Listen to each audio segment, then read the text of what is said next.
How you doing? Good? Gosh. Manchester United lose to Newcastle 2-1, as you heard Maddie talking about.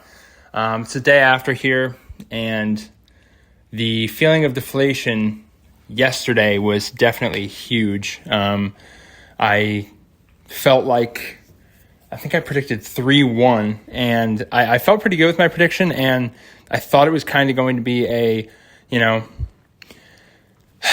smack the gavel down and make a statement type of a win, but I think I may have just been getting ahead of myself a little bit.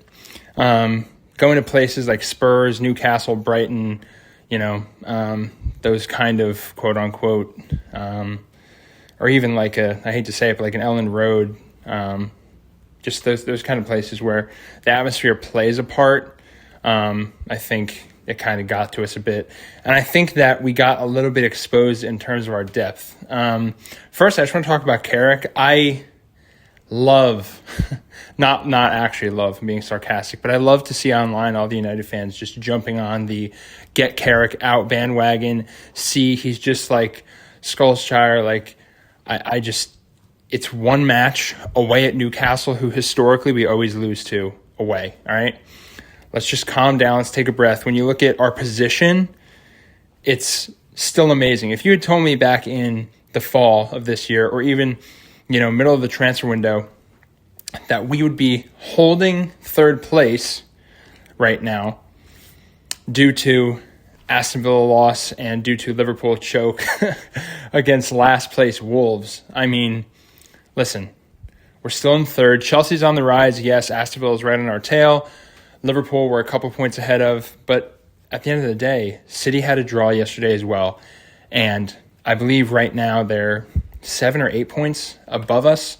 So, I mean, looking at the tail of City in second place, and we have a hold on third with, everybody kind of doesn't want to admit it, but let's be real, we're probably going to have 5 Champions League spots. If you told me this is the position we would be in at this time of the year, I mean, I'd say you were absolutely crazy. So I'm just trying to ground myself a little bit and kind of look at the bigger picture. But I mean, yeah, if I just take that game for what it was, I'm not going to lie to myself.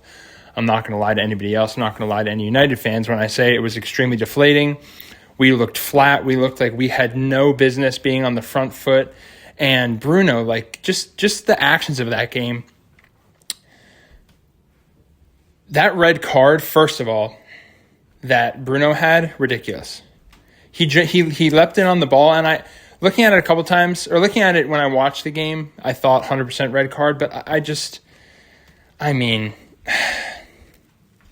the going to ground thing is making football really hard to watch for me because, growing up watching highlights of 90s football and early 2000s football where, these guys are playing half the game bloody. I mean, it's really hard to see kind of where the game's heading. And then you have to talk about all the aspects of the, corners and, set piece FC, park the bus, all that kind of stuff. It's really hard to watch the game, but I don't want to get off on a tangent, especially because that's not really United. But as a whole, that game was just such a frustrating watch. Hearing the Newcastle fans go off, seeing how Anthony Gordon was behaving, seeing Trippier, seeing, who's that prick? Joe Linton, just all of them, how they're behaving towards our United players just really, really got me upset and pissed off, to be frank. But I do think when you look at the match as a whole and you take a step back, we're really not in as bad a situation as we think we are. But just looking at the match alone, I mean, the pen we gave up, stupid. Bruno having an absolute head loss, not worth it. Casemiro doing his thing, he calms the team down, amazing. Again, Bruno kind of redeems himself in that light because he whips in the pass, perfect. Leaving Casemiro on the front of the pack like that, they're idiots. Like that was just any team should have known. Look for Casemiro and Maguire, done, and then make sure you keep Šeško on the ground. But that whole second half, you would expect, okay, you have some momentum, you tied it up before half, you got away unscathed and pretty lucky. And it was like we weren't really, really pressing on the front foot till like the 65th, 70th minute. And for me, like, I look at that as not a gamble, but I would look at it as soon as you get out there, as soon as they blow the whistle for that second half, you're going at their throats. You're playing this game with full intention to win. You're not going to continue to wear them down as it seemed we were in the first half, and then, go for the goal later on. And I just, some of the subs, I want to blame Carrick, and I'm not trying to play softball with him because I do love him. I'm not going to lie here. I am definitely biased. I really like Michael Carrick, just for the past and everything. But when you're him and you turn around and you have Nus Mizraoui, who just got injured, you have Delict, who's injured, you have Lissandro, who's injured, and you turn around and you look at that bench and you go, well, shit, I got Tyrell Malacia, Ugarte, and Xerxes that I can throw on. Seriously, I want to get mad, but I can't blame the guy. What's he going to do? If you have a handful of guys that look like they're picking up knocks, they're slowing down, and they're not on the front foot, which is the attack you're trying to go with, which, to be fair, he should have been going with this since they blew the whistle at half, or to go, just play the second half. When you have those guys that you're starting to churn in and kind of kick up the gear a little bit, and none of them are running and they're acting slow, it's just like you have to make a sub. And with what he had, it's absolutely ridiculous. And I think Ugarte actually wasn't bad. He had a decent header. I thought was going to pocket, but he didn't. I think Lenny Yoro made a decent showing, but Tyrell Malacia, man, I cannot wait for him to be moved on.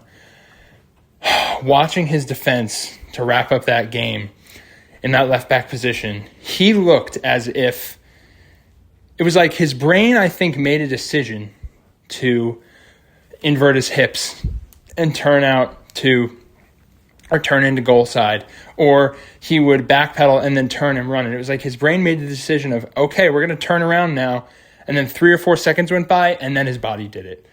Like, watching his defense on that last play, I hope that is a play that, the coaches and the defensive tacticians are just like, yeah, that straight up proves he is not fit to play that position, because that was entirely his fault. Lamans, he's not making that save.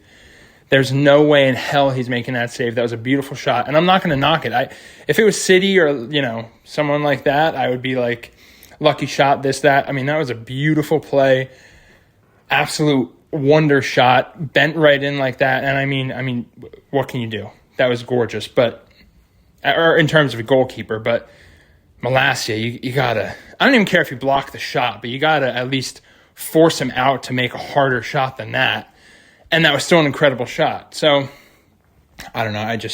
Absolutely woeful defending. I think the game as itself, I'm just going to let it rest and kind of eye out for the next one. But we have a long international break. So, I think we're going to have to definitely reevaluate. Hopefully, we're going to have a stronger squad for the Villa match. But, yeah, I think we definitely are going to have to take a step back as fans. We got the loss out of the way. Besides that, I think Carrick's 11 unbeaten besides that across his 2 spells. And, with the likes of Arsenal and City beaten. So I think he's not the man for the job talk just needs to stop right now. Let's look where we are. Let's see the final place when May comes, and let's make an informed decision based on that. But yeah, so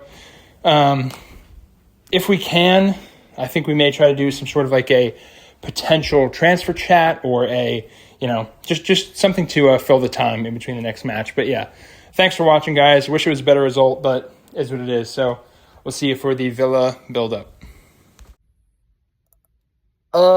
Come on, guys. Come on.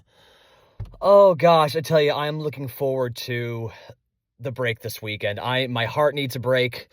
My brain needs a break. What an absolutely disappointing result that was. Oh, my gosh. Look, the big picture is Carrick had a great run.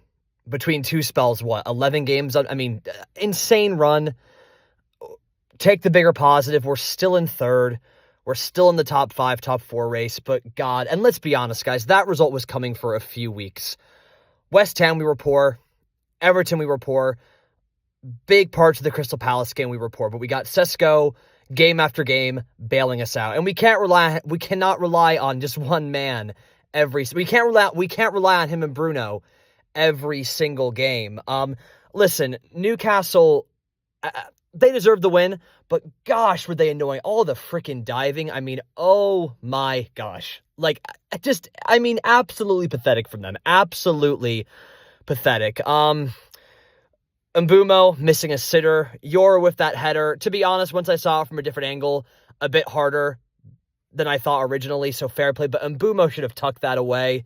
Look, I love Brian Mbumo. He has been our best player, second best player next to Bruno the entire season, our top goal scorer. But he's been off it for the past few weeks, and I feel like if Mbumo's not scoring, I'm kind of struggling to see what else he offers. I love the guy. I absolutely love the guy, but I do feel like Cunha was a lot better today and looked more dangerous, and Cunha is a lot better off the ball. I want to see Brian Mbumo doing more off the ball going forward, because he's gone through, last few games haven't been great. Other than the assist for Sesko in the Everton game, I feel like he's going through a bit of a dry spell. I'm not saying with goals, just his overall play. Yeah, Casemiro, credit, 6th goal of the season for him. I don't think he's ever scored this many league goals ever in his career. I don't think even at Real Madrid he scored this many league goals. Someone can correct me if I'm wrong. But yeah, guys, just disappointing game. Absolutely disappointing. What a worldie at the end, by the way. Credit to Newcastle. That goal, that's a Puskas contender. What a freaking goal that was. We had an opportunity today, guys. Aston Villa dropping points, City dropping points to Nottingham today, drawing 2-2. And now, Liverpool losing to Wolves yesterday, and now Chelsea are breathing down our necks a little bit. This result's been coming for a bit, and honestly, as frustrated as I am, I do think we needed to be humbled. We needed a humbling, because this result's been coming. And look, I'm not going to blame Malacia and Ugarte. I thought Ugarte was actually okay once he came on. But Malacia, God, this guy, he's been here for 3 years now. Sell him. And this just shows Amorim did a good job of clearing out the first part of the deadwood, but there is still more deadwood to get out. We've got to sell Ugarte. We've got to sell Mainu. And I tell you, I don't care what look, Ugarte wasn't at fault today, but gosh, is that curse real? The Ugarte curse is 100% real. Yeah, it's frustrating, guys. It's really frustrating, but it is what it is. A loss was going to come eventually. And I had the same feeling, like I said in the pre-match pod. I said I had that nervous feeling of, with less of a break between games, like it was between the Fulham and West Ham game, or sorry, Tottenham and West Ham game. I had the same feeling with this, but we have no excuse, guys. We've been out of both cups for months now. No European football at all this season. There shouldn't be any question about, are these players rested enough? None at all. Silly from Bruno to give away that PK. And honestly, you look back at that game and the constant question of what could have been. Had that PK not been given up, had Mbumo, scored that chance, and right out of the second half, they were on us. I'm sorry, but you cannot lose to 10 men. You can't. You absolutely can't.